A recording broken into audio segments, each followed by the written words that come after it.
И освен да я купиме тази къща долу за 20 лева и да се свърши. Та е ефтината ли? Та е ефтината. Та аз повече от... Това 3000 лева не струва да се излага. Има не важното да го вземе скъпо, после да ти е готин.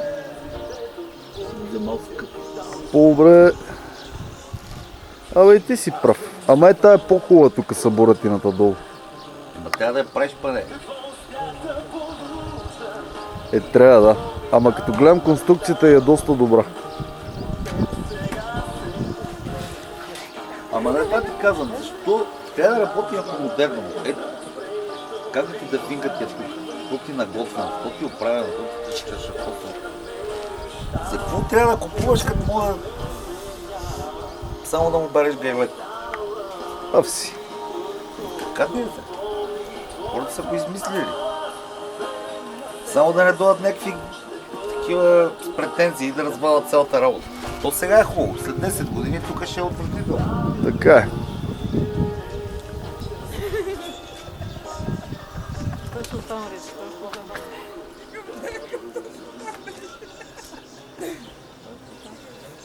Орката снимах, гледай. А стопанката как се...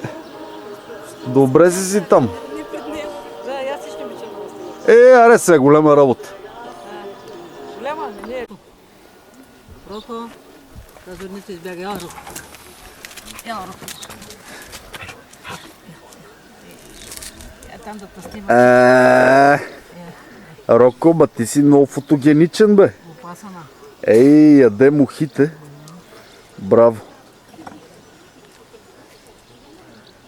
Браво на това момче. Ще седнеш ли? Аз сядай. Седни. Аз Седни сядай. долу. Това вече е върха. Колко се е екстра. Кой си е като тебе, Роко?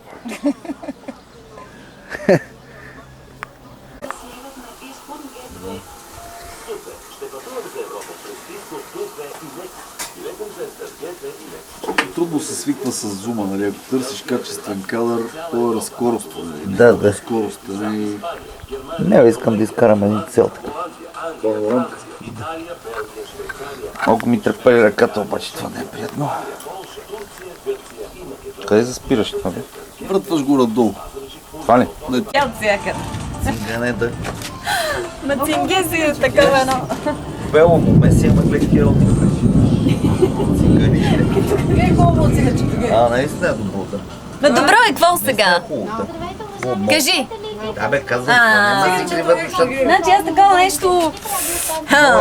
Трябва да подариш на баба да... Не, аз на нея ще й пратя друг Много е подарък. материално, ме тая На нея ще й пратя друг подарък. Лозана и тя не е магнити. Артур веднага се стегна. Ич не е за Вани, подценя. ти си смени панталонките, че ще ги изцапаш. Нямаш оранжево да си отвър. Ние носиме и на изцапани панталон. Мани, тази картина мога да я продадем накрая. Това не да направим един плеер. Платното си е наше. Ми, боите. Трябва ли да дадат платното? Трябва ли да върнат платното? Оранжевата боичка, бе.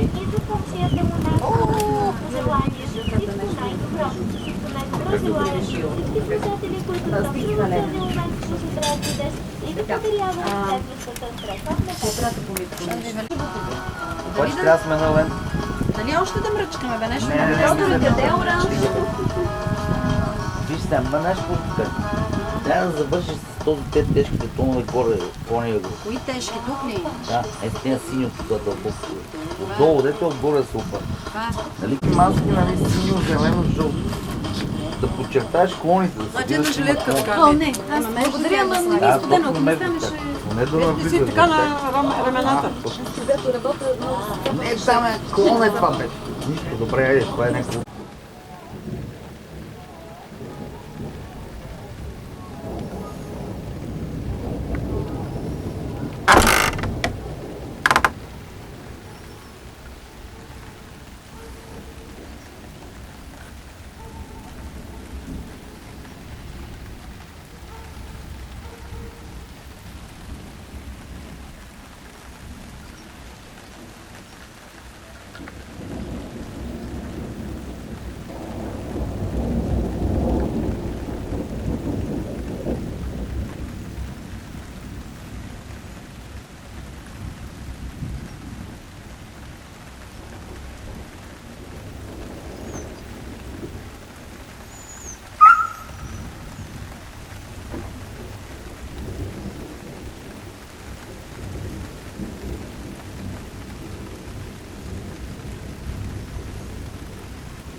направил за радио да ни ги изравуваш, а тук. Ще не снимат. Само сме за снимка е бабата с бащуна.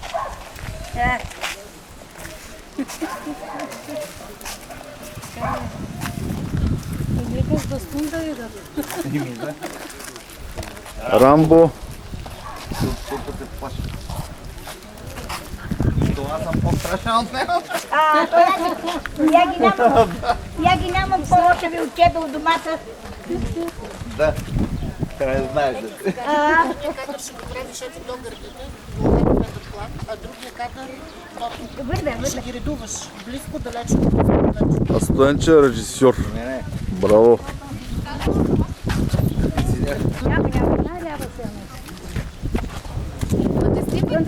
Стоеме.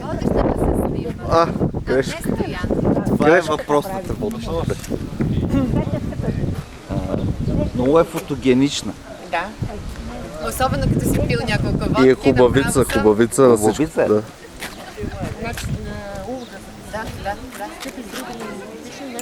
Защо не взимате картините, бе, момчета, бе? Защо не Кои взимате картини? картините? Той ще го вземам. Искам с него да ме снимаш. Снимам те веднага. Внимай, че я плащате малко. Готова си. Айде отивай, взимай картините. Какво мислят такова? Ма кои са моите? Аз нямам мои. Интересна работа.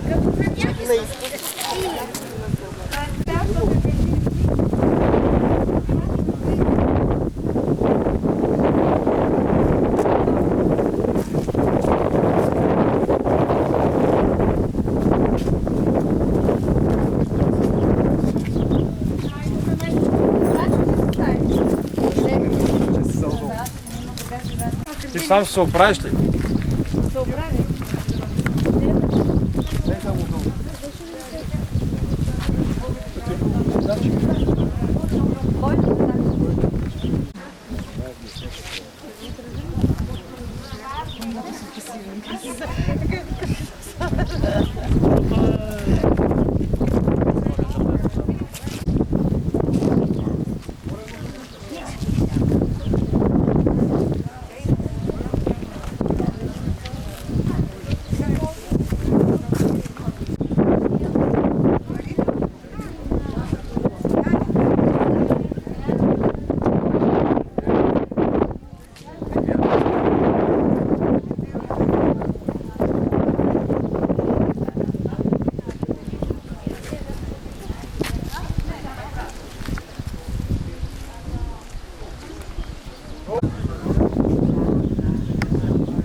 Голямото козите са най-големи ценители на изкуството. Козите.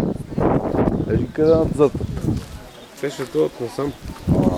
Чекай се, след малко. Те идват отгоре.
Него народа издода, вижте.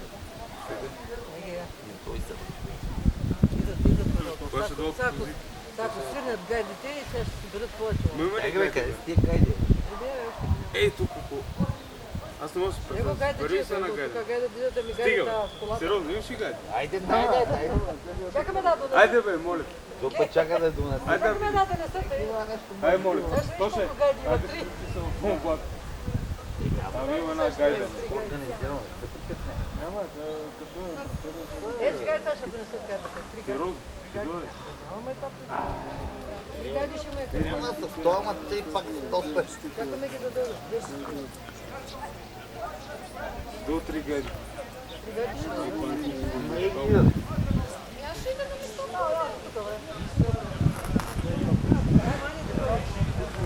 Ма ти свириш, не? Добър. Аз ще приема на това, на Калин.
То ще тръгна ли ги? Да. Натисни го да е. Май ми светва за... Да. Спираш от също. Дали аз малко?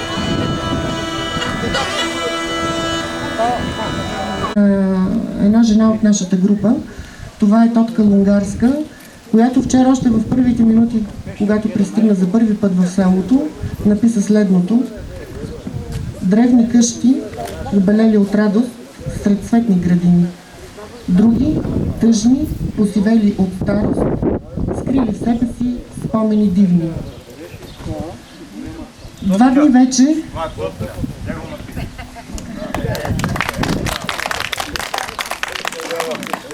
дни вече художниците Стайо Гърноев, Панагюрище, Манол Панчовски, Розена Муховска, Борис Сотиров, Тодор Васев, хората на перото Николай Радулов, да, хората на перото Тотка, Мадлена Георгиева, Томина Платанов. Пишеме и рисуваме тук. Всъщност вие присъствате на заключителния етап, макар че това не са всички творби, някои още не са завършени. Така нареченото творческо триенале, както го кръсти нашият основен домакин и организатор на събитието Митко Стефанов, наречено Докосване до непознатата България. Непозната за нас, защото села като Жребичко са рядкост днес. Атмосферата, която предоставят, също е рядкост в България, която върви по Васил, който е направил пътя горе. Невероятни хора, невероятна атмосфера. За второто събиране тази година много ни помогнаха някои фирми от Панагюрище, които държа да спомена. С финансовата помощ на Серел Медет, на Динонитромет, на Сарел Транс, на фирма Аримекс, на фирма Сам 96 и на фирма Бонай. Всичките от Панагюрище се осъществява нашето гостуване в Жребичко. Много искам да благодаря и на нашите домакини, където пребиваваме. Това са Николай и Сабина Велеви, Дарина Калинова, Иван и Мария Илчеви, но най-вече на невероятно гостоприемните Вера и Колю Колови.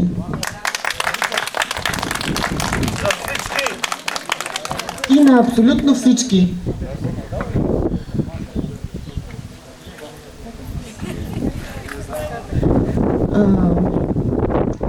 Предлагам да дам думата на нашия организатор Митко Стефанов, който е роден тук, в селото, да каже защо иска да ни води непрестанно тук.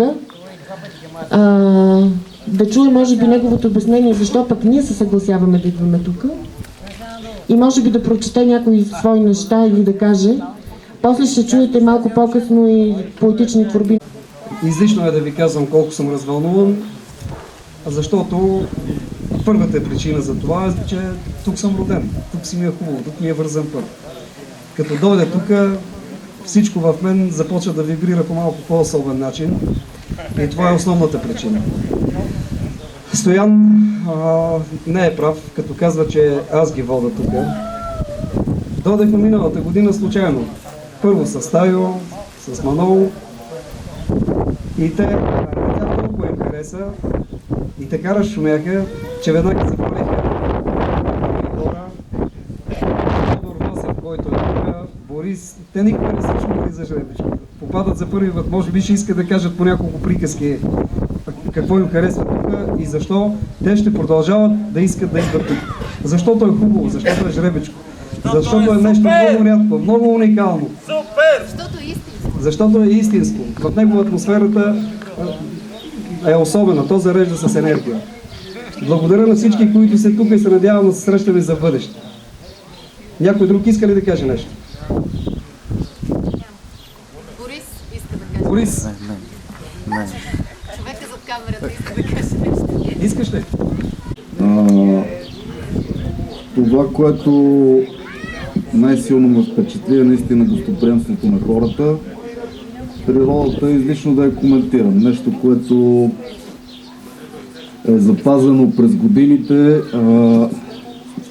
Виждам, че има хора, които правят усилия да го запазят още и да го възродят. Реставрирани къщи. Чудесно е. Надявам се да бъда поканен следващия път. Благодаря на Митко, преди всичко.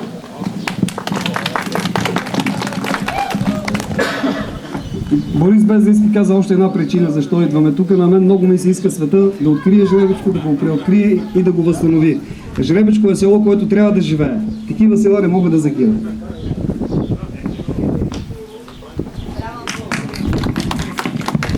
Аз си мисля, че не е необходимо само Жребичко да живее. Трябва да живее целият български дух.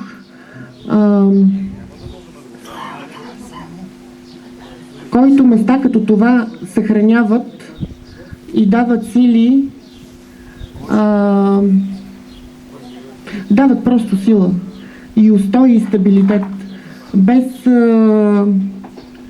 хората в тая села, без тая села България просто не е България.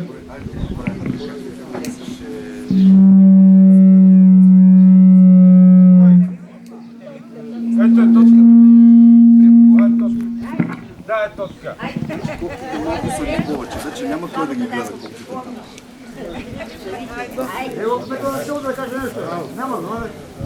С една прегръдка, като съземното притегляне ще те задържа. Ще те пленя като зората, която пленява слепия. С една целувка, като земята чудна, ще те накарам да забравиш и да останеш. А сега ще почета какво съдът на мисля.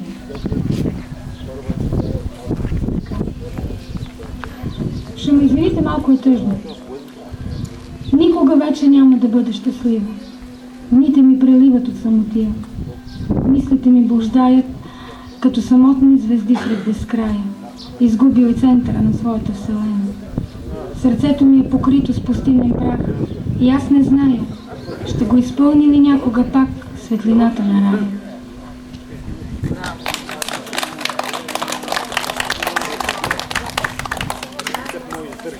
Аз не мога да рисувам, нито мога да пиша стихове, но за сметка на това се опитвам да рецитирам и съм много щастлива, че Митко ми даде този негов стих по бялата пустош, с която искам да поздравя абсолютно всички.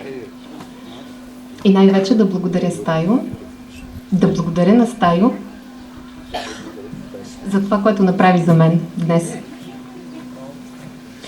Захапан от мрака денят колабира, угасва в очите му синьото, а с негова светлост и в мене умира, частица загърбено минало. Смъртта му не ме натъжава, напротив, изпращам деня с облегчение. Нощта е същинската част на живота, нощта е любов и спасение. Защото когато звездите изгряват над моето земно подножие, аз виждам светлинка на тронната зала и перли в короната Божия.